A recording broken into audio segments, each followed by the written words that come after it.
ለምንድነው ብዙ ጊዜ የሚከፋን ማሰብ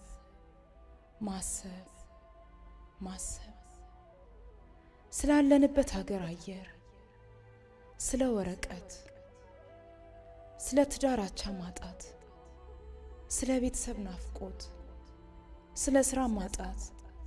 አረስንቱ ግን እንዲህ ሁሉም ድብልቅልቅ ብሎብን ሲከፋን ውስጣችንን በምን እናባብለዋለን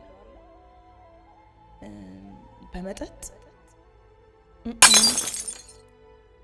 በጫት ቦሬ በፌስቡክ ወይስ በሌላ ሱስ የናንተን እንጃ እኛ ግን አንዳንዴ ለቆዘምንበትም ሆነ ለፈነጠዝንበት ስሜት ስንኝ ቋጥረን ዘመናችንን እናባብለዋለን ላያችንን ሲበርደው ውስጣችንን በጥበብ ሸማና እናሞቀዋለን